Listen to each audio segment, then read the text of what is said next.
Hello बच्चों, कैसे हैं आप सब? बढ़िया। तो आप लोगों की तैयारी कैसी चल रही है? आज हम थर्ड चैप्टर आपके पास लेकर आए हैं, कंपाउंड्स एंड मिक्सचर। तो आप मतलब पढ़ाई चल रही नहीं चल रही है? आपके पास सिर्फ 40 डेज बचे हुए हैं इस बार, ठीक है? अब सिर्फ आपके पास 40 डेज बचे हुए हैं।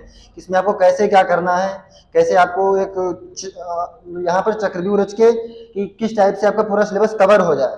एक ही सब्जेक्ट तो है नहीं आपके पास, बहुत सारे सब्जेक्ट हैं आपके पास। तो यहाँ पर एक एक चीज आपको कवर करते हुए चलना है। कोई भी क्वेश्चन, कोई भी टॉपिक, कोई भी आपका कोई भी क्वेश्चन हो वो मिस नहीं होना चाहिए। तो हमने आपको जो पहला वीडियो था हमारा, हमने फिजिकल केम के चेंजेस बता दिए थे। फिर दूसरा हमारा चैप्टर था, उसमें हमको एलिमेंट्स बताए थे कि एलिमेंट्स क्या होते हैं। यहाँ पर आज हम आपको बताएंगे कंपाउंड्स क्या होते हैं, मिक्सचर क्या होते हैं। कंपाउंड्स क्या होता है, मिक्सचर क्या होते हैं, कैसे बनते हैं, इनमें डिफरेंस क्या है, कंपाउंड एंड मिक्सचर में डिफरेंस क्या है, ठीक है? कंपाउंड कैसे बनते हैं, मिक्सचर कैसे बनते हैं, इनकी प्रॉपर्टी कैसे होती हैं, ठीक है? तो यहाँ पर देखते हैं फिर यहाँ दिया हुआ है कंपाउंड्स। तो कंपाउंड्स के बारे में पहले हम जानने की कोशिश करते हैं, कंपाउंड्स बेसिकली होते क्या हैं। पहले हमने आपको बताया था कि ये होता है एलिमेंट। क्या होता है? एलिमेंट। ये क्या होता है? एक सिंगल एटम होता है। क्या होता है? सिंगल एटम होता है। यहाँ पर अब बात आ रही है कंपाउंड्स की। जब वन और टू एलिमेंट्स आपस में कंबाइंड होते हैं, जब एक या दो से अधिक दो एटम आपस में क्या होते हैं? कंबाइंड होते हैं, तो क्या बनाते हैं? कंपाउंड बनाते हैं। जैसे यहाँ पर क्या है? A pure substance made up of, a pure substance ऐसा पदार्थ जो किससे मिलकर बना हो? टू और more elements chemically combined together in a fixed proportion या फिक्स्ड रेशियो। जब दो या दो से अधिक एलिमेंट्स आपस में केमिकली कंबाइंड होते हैं, जब दो या दो से अधिक एलिमेंट आपस में क्या होंगे? केमिकली कंबाइंड होंगे, तो क्या होगा कि एक कंपाउंड का फॉर्मेशन होगा। क्या होगा? कंपाउंड का फॉर्मेशन होगा। जैसे मान लीजिए कि कोई भी दो एटम है, वो एक फिक्स्ड रेशियो में, एक फिक्स्ड प्रोपोर्शन में केमिकली कंबाइंड होते हैं। अंडर कोई कंडीशन, अगर किसी भी कोई केमिकल कंडीशन रखी हुई है, उसके अंदर क्या होते हैं कि केमिकली कंबाइंड होते हैं इन अ फिक्स्ड रेशियो और फिक्स्ड प्रोपोर्शन। मतलब बात समझ रहे हैं नहीं समझ रहे हैं? हम बताने की कोशिश ये कर रहे हैं कि कोई भी अगर सब्सटेंस क्या होता है, जब दो या दो से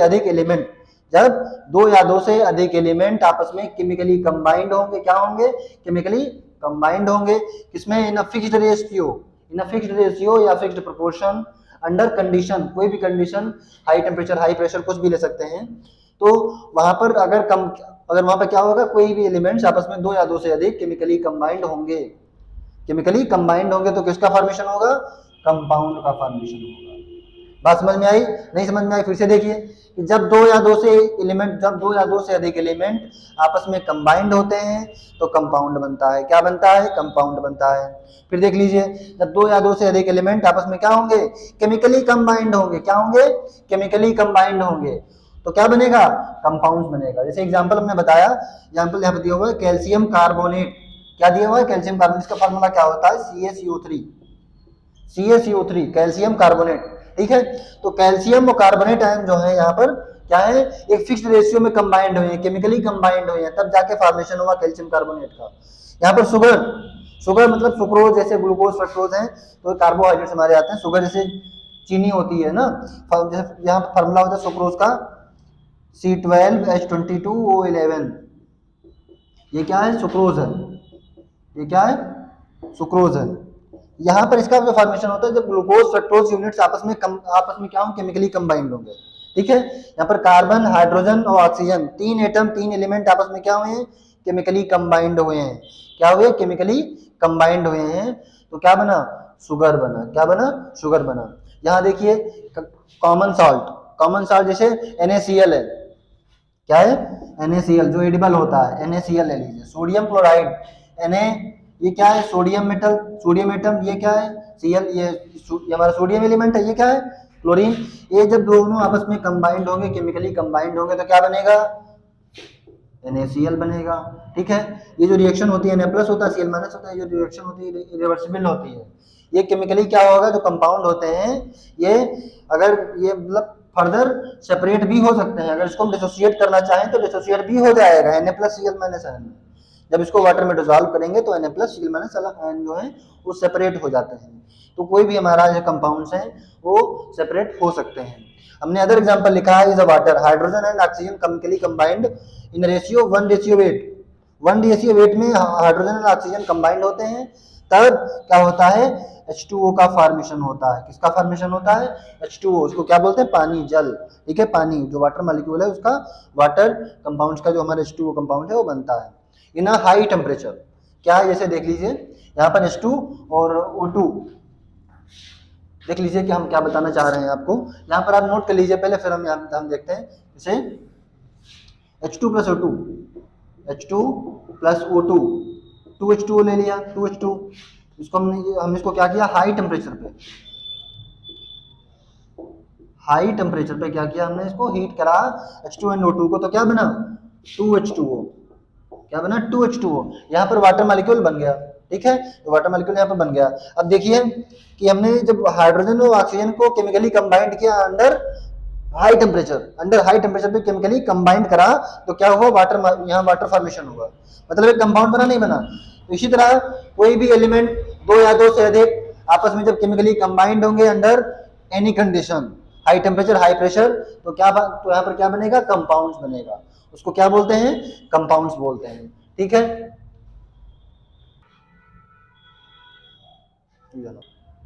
हाँ, तो यहाँ पर देखिए हमने लिखा हुआ है कि compounds can be separated into their constituents only by chemical methods. तो कंपाउंड्स होते हैं वो सेपरेट किए जा सकते हैं देयर कंस्टिट्यूएंट्स में, वो अपने अलग अलग पार्ट्स में डिवाइड हो सकते हैं बाय केमिकल मेथड। जैसे यहाँ पर लिखा हुआ है H2O, वाटर मॉलिक्यूल है, इसमें जब इलेक्ट्रिसिटी पास करेंगे, क्या करेंगे, इलेक्ट्रिसिटी पास करेंगे, तो H2 और O2 में ये क्या हो जाएगा, डिसोसिएट हो जाएगा, सेपरेट हो जाएगा। और यही H2 और O2 मिलकर के अभी वाटर फॉर्मेशन बनाया था, वाटर का फॉर्मेशन हुआ था। तो ये रिवर्सिबल रिएक्शन हुई नहीं हुई। यहाँ पर H2O जो मॉलिक्यूल है, इसमें जब वाटर में जब इलेक्ट्रिसिटी पास की जाती है, तो क्या होता है, ये अपने अदर कंस्टिट्यूएंट्स में, देयर कंस्टिट्यूएंट्स में क्या हो जाते हैं, सेपरेट हो जाते हैं। क्या हो जाते हैं, सेपरेट हो जाते हैं। यहाँ पर देखिए कुछ अदर एग्जांपल्स हमारे लिखे हुए हैं, कार्बन और O2, यहाँ कार्बन और ऑक्सीजन, कार्बन ऑक्सीजन जो दिए हुए हैं आपस में जब केमिकली कंबाइंड होंगे तो कार्बन डाइऑक्साइड गैस बनेगी। कार्बन क्या है, कंबस्टिबल है, कार्बन क्या है, कंबस्टिबल है। ये क्या होता है कि एयर के कांटेक्ट में आने से तुरंत जल जाती है। तो ये ऑक्सीजन क्या है, सपोर्टर ऑफ कंबशन, ये सपोर्टर ऑफ कंबशन। जब ये दोनों आपस में कंबाइंड होंगे, क्या होंगे, कंबाइंड होंगे, तो CO2 बनाएंगे। CO2 क्या होती है, ये फायर एक्सटिंग्विशर होती है, फायर एक्सटिंग्विशर होती है। ये क्या होती है कि ये आग को बुझाने में काम आती है। क्या आती है, आग को बुझाने में काम आती है। कंबस्टिबल, ये जो कार्बन है, कंबस्टिबल मतलब ये जल जाता है। तो ये कोयला, ये सपोर्टर ऑफ कंबशन, ऑक्सीजन जो होती है तो सपोर्ट ही करती है जलने में। अगर ऑक्सीजन नहीं हो तो किससे जल पाएगा, ऑक्सीजन मिले तो मतलब फायर आग जलती है। तो कार्बन ऑक्सीजन जब इसमें कंबाइंड होंगे तो CO2 बनेगा, फायर एक्सटिंग्विशर बनेगा। 2Na, Cl, ये सोडियम मेटल है, यहाँ हमारा जो क्लोरीन एटम है, आपस में जब कंबाइंड होंगे केमिकली तो NaCl बनाएंगे, एडिबल जो होता है, साल्ट, नमक, ठीक है, उसका फॉर्मेशन होगा। जो सोडियम मेटल होता है ये बहुत जल्दी बर्न होता है एटमॉस्फेयर में। ये एटमॉस्फेयर में तुरंत, जैसे वाटर है तो वाटर कांटेक्ट में बहुत तेजी से ब्लास्ट होता है। इसी तरह सोडियम मेटल जो है ये एटमॉस्फेयर में बहुत तेजी से जलता है। जो क्लोरीन होती है ये सफोकेटिंग गैस होती है, जो क्लोरीन होती है ये सफोकेटिंग गैस होती है। क्या होती है, सफोकेटिंग गैस होती है। यहाँ पर देखिए 2Na तो Cl2, यहाँ पर Cl2 होगा, ठीक है, तो 2NaCl हो जाएगा, 2Na 2Cl2 और ये जो NaCl बन जाएगा, क्या हो जाएगा, NaCl2 2NaCl, एडिबल बने। यहाँ सोडियम साल्ट बन गया, क्या बने, सोडियम क्लोराइड। इसका नाम क्या है, सोडियम क्लोराइड, ये साल्ट है, क्या है, साल्ट है। यहाँ पर आप देखिए कि ये जो H2O मॉलिक्यूल था, कोई भी कंपाउंड हो, अगर उसको हम कोई भी केमिकल मेथड करते हैं, उसमें कोई भी केमिकल मेथड के द्वारा उसको हम सेपरेट कर सकते हैं। क्या कर सकते हैं, केमिकल मेथड के द्वारा उसको सेपरेट कर सकते हैं। इसी तरह से अगर कार्बन ऑक्सीजन आपस में कंबाइंड होंगे तो CO2 बनेगी, कार्बन डाइऑक्साइड, ठीक है। एक बात ध्यान रखने वाली है कि जो ड्राई आइस होती है, ड्राई आइस पूछा जाता है कि ड्राई आइस का फार्मूला क्या होगा, ठीक है। तो ड्राई आइस किसको बोलते हैं, CO2 को ही बोलते हैं, ठीक है। ड्राई आइस कार्बन डाइऑक्साइड कहलाती है, ड्राई आइस CO2 होती है। यहाँ पर सोडियम मेटल और क्लोरीन एटम आपस में कंबाइंड हुए तो सोडियम क्लोराइड बना है। साल्ट एडिबल जो होता है, खाते हैं हम। जो क्लोरीन गैस होती है वो सफोकेटिंग गैस होती है, क्लोरीन गैस होती है वो सफोकेटिंग गैस होती है, ध्यान रखना, ठीक है। इजिली बर्न्स इन एटमॉस्फेयर, ये हमारे जो बोल रहे हैं एक एक चीज हम उसको आप कॉपी पेन बैठ के यहाँ पे लेके बैठा करिए, नोट कर लीजिएगा एक एक पॉइंट, ठीक है, जो हम बताते रहते हैं। या फिर इसको लिख लीजिए करिए, इजीली बर्न्स इन एटमॉस्फेयर, जो सोडियम होता है बहुत जल्दी जलता है एटमॉस्फेयर में। क्लोरीन गैस होती है सफोकेटिंग गैस होती है। आपसे पूछ लिया गया कि which यहाँ पे which one of the suffocating gas, तो आप क्लोरीन बता देंगे ना। तो क्या बनता है, सोडियम क्लोराइड बनता है, एडिबल सोडियम क्लोराइड बन जाएगा। ठीक है, इसी तरह से हमारे जैसे N2 और O2, यहाँ पर क्या होता है कि जब फॉर्मेशन होता है किसी कंपाउंड का, तो हीट जो होती है या फिर एब्जॉर्ब होगी या तो रिलीज होगी। जब किसी कंपाउंड का फॉर्मेशन होगा, बात ध्यान रखना, जब कभी कंपाउंड का फॉर्मेशन होगा तो क्या होगा, हीट एब्जॉर्ब होगी या रिलीज होगी, हीट एब्जॉर्ब होगी या रिलीज होगी। जैसे देखिए यहाँ पर क्या हुआ,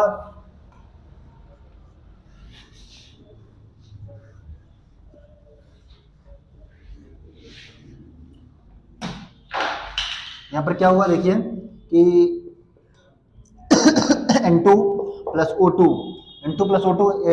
नाइट्रोजन गैस, ये ऑक्सीजन गैस आपस में कंबाइंड हुई, हमने हीट करा, इसको हीट प्रोवाइड करी, इसको हीट एब्जॉर्ब दी, इसने एब्जॉर्ब हुई, तो क्या हुआ कि 2NO बन गया।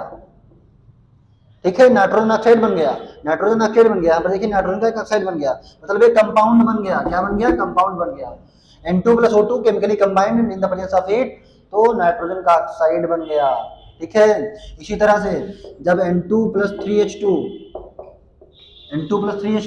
इसको आपस में कंबाइन करेंगे, यहाँ पर क्या होगा, ये अमोनिया गैस बन जाएगी NH3, बट यहाँ पर आपका हीट जो होगी वो रिलीज होगी। हीट यहाँ पर क्या हुई, एब्जॉर्ब हुई, यहाँ पर हीट रिलीज हुई, हीट बाहर निकली। क्या हुआ, ये तो क्या हुआ, यहाँ पर हीट बाहर निकली। बात समझ में आई। मतलब जब कभी भी यहाँ पर लिख लीजिएगा, हम बता दे रहे हैं, यहाँ पे लिखे दे रहे हैं कि ड्यूरिंग फॉर्मेशन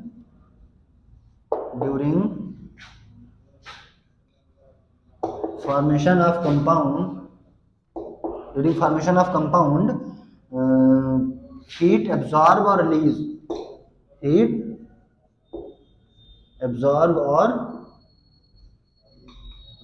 एब्जॉर्ब होगी या फिर रिलीज होगी, ध्यान दीजिएगा। ठीक है, और बात ध्यान देने वाली है कि जो कंपाउंड्स होते हैं ये क्या होते हैं, ये होमोजीनियस होते हैं। दीज कंपाउंड्स जो हैं, दीज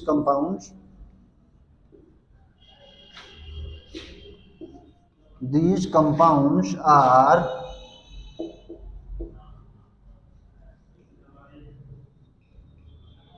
होमोजीनियस। क्या होते हैं, होमोजीनियस, मतलब सेम एटम। होमोजीनियस मतलब सेम, उनका सॉल्यूशन बनता है सेम प्रॉपर्टी के होते हैं। ठीक है, तो होमो का मतलब होता है सेम, ठीक है, हेट्रो मतलब होता है डिफरेंट।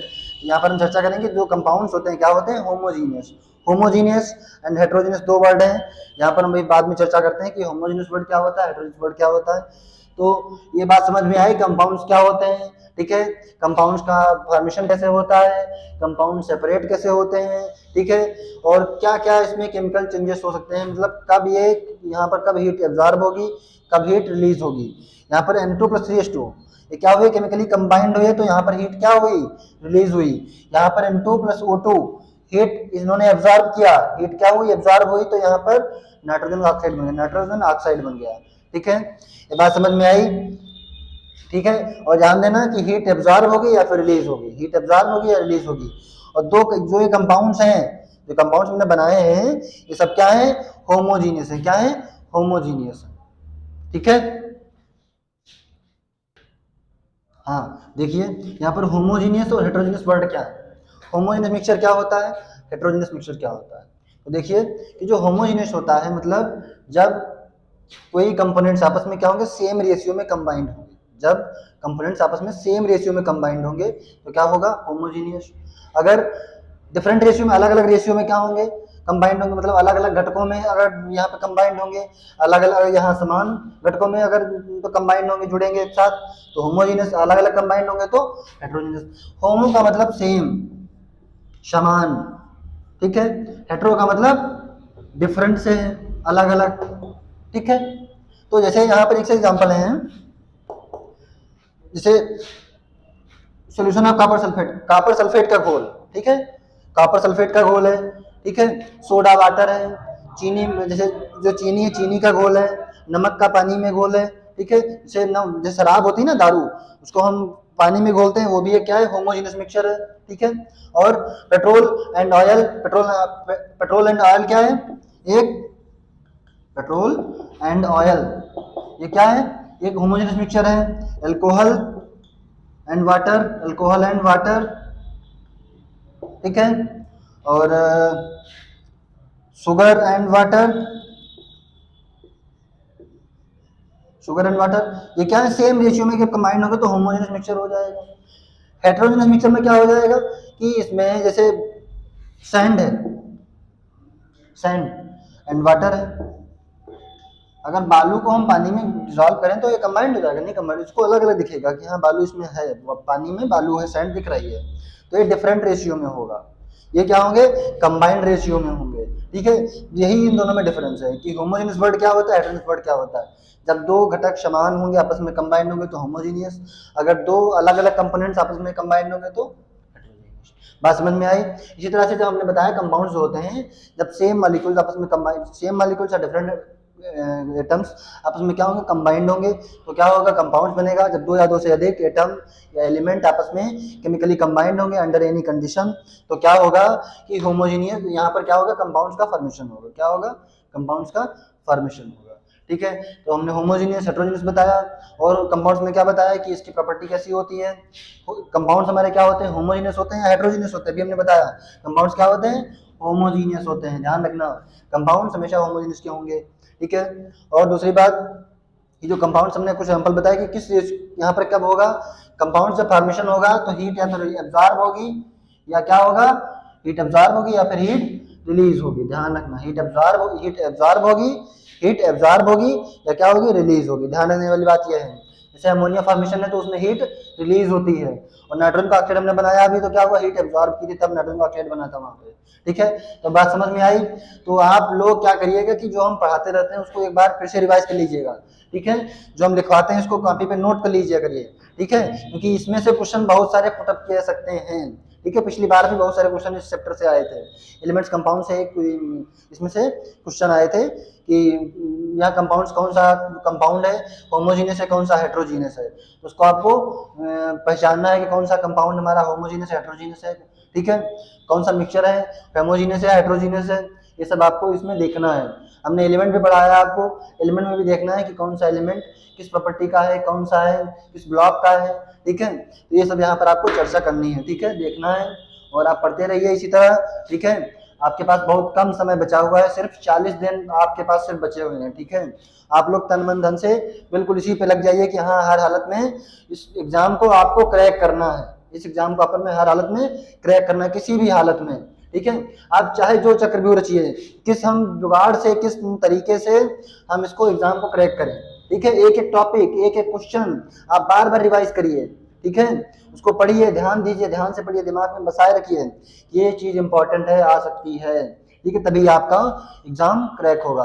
और इसी तरह आप बढ़ते रहिए, ठीक है, और हम आपके साथ इसी तरह बने रहेंगे, ठीक है बच्चों, स्वस्थ रहिए, मस्त रहिए, व्यस्त रहिए।